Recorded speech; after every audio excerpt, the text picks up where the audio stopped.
Hello friends, it's Carroll again, here with our nighttime story. We're still reading The Secret Garden. We're in chapter 18. As we know, Mary Lennox has found the key to the secret garden. She's met Martha's brother Dickon, and they've worked very hard in getting the garden ready for springtime. She's also met her cousin Colin, who's an invalid. Colin stays in his room with no windows, and he lays in his bed and cries. In fact, in our last chapter, Mary had to yell at Colin because he was making such a ruckus and was so upset about thinking he had a lump on his back that he really didn't have. So let's get into chapter 18 and find out what's going on with our friends. Is everybody ready? Grab your blankets, grab your pillows, and let's get started. Of course, Mary did not waken early the next morning. She slept late because she was tired, and when Martha brought her breakfast, she told her that Colin was quite quiet. He was ill and feverish, as he always was, after he had worn himself out with a fit of crying. Mary ate her breakfast slowly as she listened. "He says he wishes thou would please go and see him as soon as I can," Martha said. "It's queer what a fancy he's took to thee.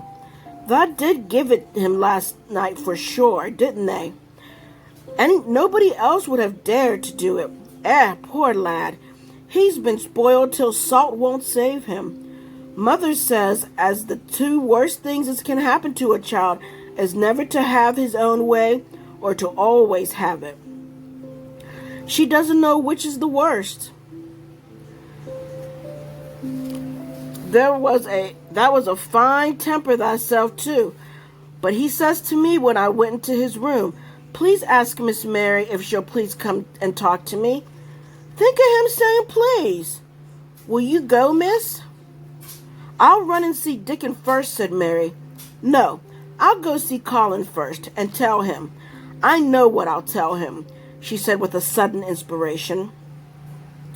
She had her hat on when she appeared in Colin's room, and for a second he looked disappointed. He was in bed and his face was pitifully white, and there were dark circles around his eyes. "I'm glad you came," he said. "My head aches and I ache all over because I'm so tired. Are you going somewhere?"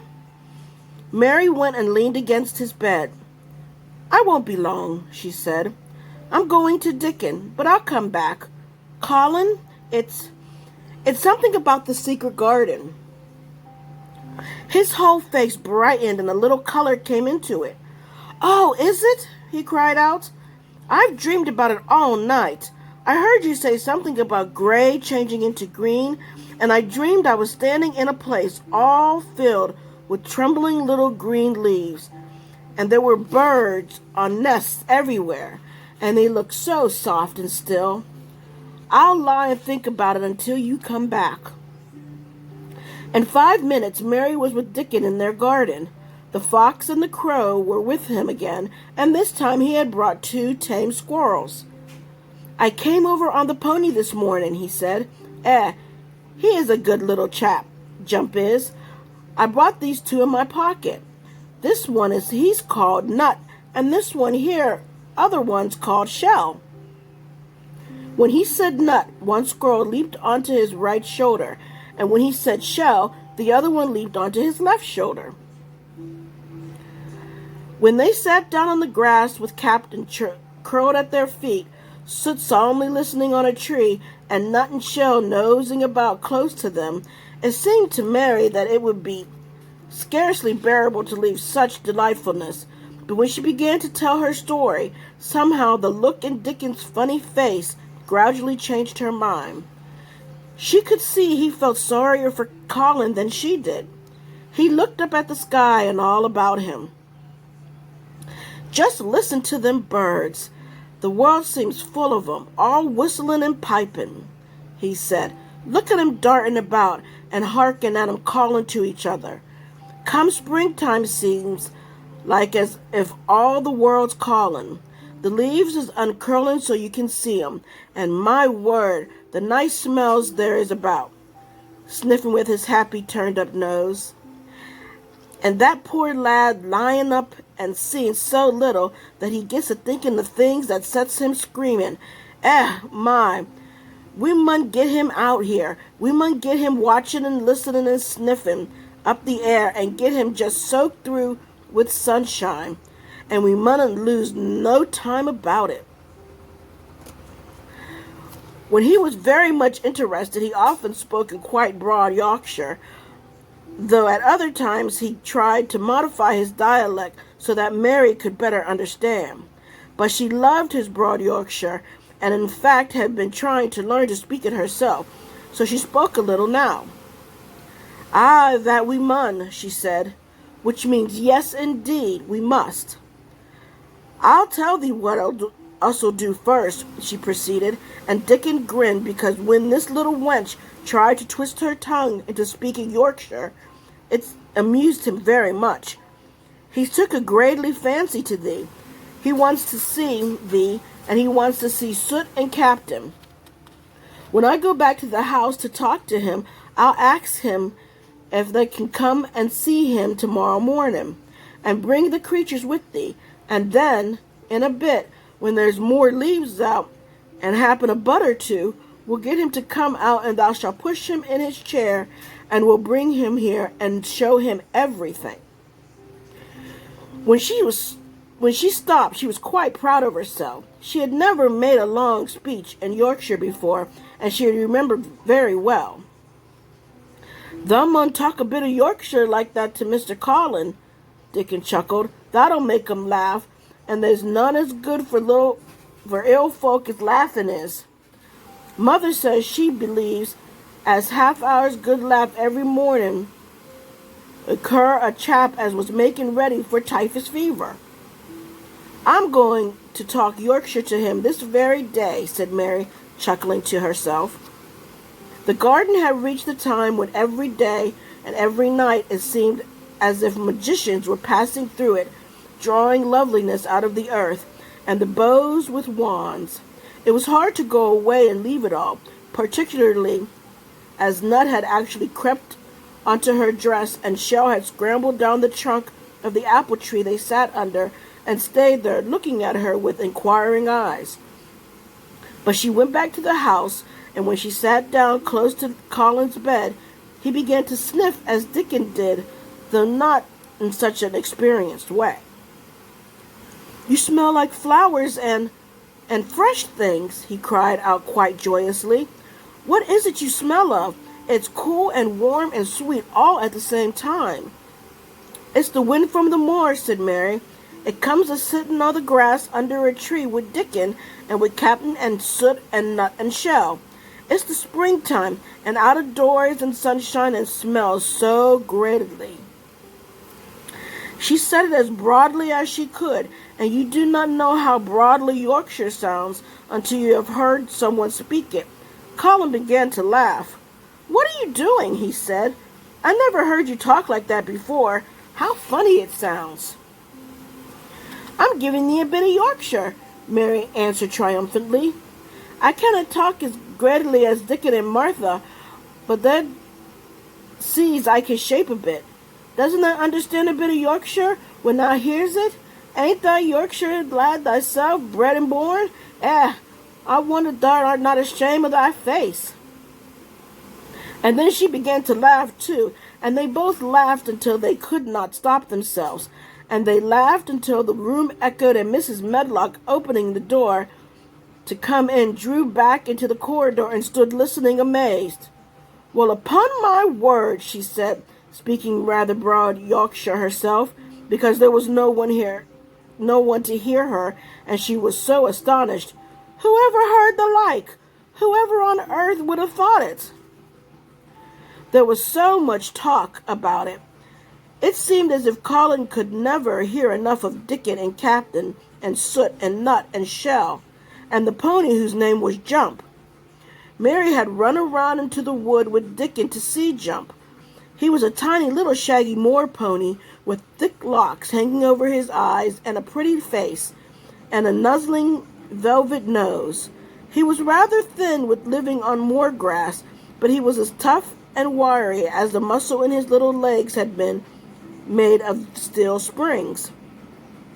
He had lifted his head and whinnied softly the moment he saw Dickon, and he had trotted up to him and put his head across his shoulder, and then Dickon had talked into his ear, and Jump had talked back in odd little whinnies and puffs and snorts. Dickon had made him give Mary his small front hoof and kiss her on her cheek with his velvet muzzle. "Does he really understand everything Dickon says?" Colin asked. "It seems as if he does," answered Mary. "Dickon says anything will understand if you're friends with it, for sure. And you have to be friends for sure." Colin lay quiet a little while, and his strange gray eyes seemed to be staring at the wall. But Mary saw he was thinking. "I wish I was friends with things," he said at last, "but I'm not. I never had anything to be friends with, and I can't bear people." "Can't you bear me?" asked Mary. "Yes, I can," he answered. "It's very funny, but I even like you." "Ben Weatherstaff said I was like him," said Mary. "He said he'd warrant we'd both got the same nasty tempers. I think you're like him, too. We're all three alike, you and I and Ben Weatherstaff. He said we were neither of us much to look at, and we were as sour as we looked. But I don't feel as sour as I used to before I knew the Robin and Dickon." "Do you feel as if you hated people?" "Yes," answered Mary without any affection. "I should have detested you if I had seen you before I saw the Robin and Dickon." Colin pulled out his thin hand and touched her. "Mary," he said, "I wish I hadn't said what I did about sending Dickon away. I hated you when you said he was like an angel, and I laughed at you, but perhaps he is." "Well, it was rather funny to say it," she admitted frankly, "because his nose does turn up, and he has a big mouth, and his clothes have patches all over them, and he talks broad Yorkshire. But if an angel did come to Yorkshire and live on the moor, if there was a Yorkshire angel, I believe he'd understand the green things and know how to make them grow, and he would know how to talk to the wild creatures, as Dickon does, and they'd know he was a friend for sure." "I shouldn't mind Dickon looking at me," said Colin. "I want to see him." "I'm glad you said that," answered Mary, because quite suddenly it came into her mind that this was the minute to tell him. Colin knew something new was coming. "Because what?" he cried eagerly. Mary was so anxious that she got up from her stool and came to him and caught hold of both of his hands. "Can I trust you? I trusted Dickon because birds trusted him. Can I trust you? For sure? For sure?" she implored. Her face was so solemn that he almost whispered his answer. "Yes, yes." "Well, Dickon will come to see you tomorrow morning, and he'll bring his creatures with him." "Oh, oh!" Colin cried out in delight. "But that's not all," Mary went on, almost pale with solemn excitement. "The rest is better. There is a door into the garden. I found it. It is under the ivy on the wall." And if he had been a strong, healthy boy, Colin probably would have shouted, "Hooray, hooray, hooray!" But he was weak and rather hysterical. His eyes grew bigger and bigger, and he gasped for breath. "Oh, Mary," he cried out with half a sob, "shall I see it? Shall I get into it? Shall I live to get into it?" And he clutched her hands and dragged her toward him. "Of course you'll see it," snapped Mary indignantly. "Of course you'll live to get into it. Don't be silly."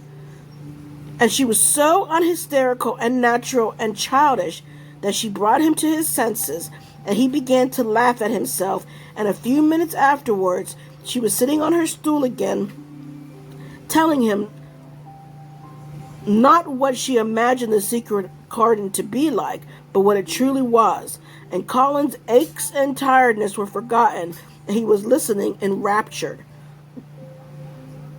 "It is just what you thought it would be," he said at last. "It sounds just as if you had really seen it. You know, I said that when you told me first." Mary hesitated about 2 minutes and then boldly spoke the truth. "I had seen it, and I had been in," she said. "I found the key and got in weeks ago. But I daren't tell you.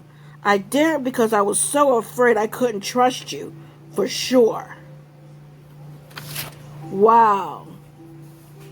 So she's let Colin in on her secret also.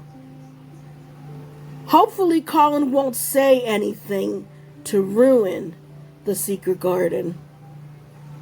But it's good that Dickon will be bringing all his moorland creatures to come and visit with Colin, and then Colin will get better and go out to see the gardens. Well, what do you think? We have chapter 19 coming on Thursday. I wish you all so well. I love you all so much. I will be back on Thursday with the rest of the chapters. And until then, be blessed and sleep well.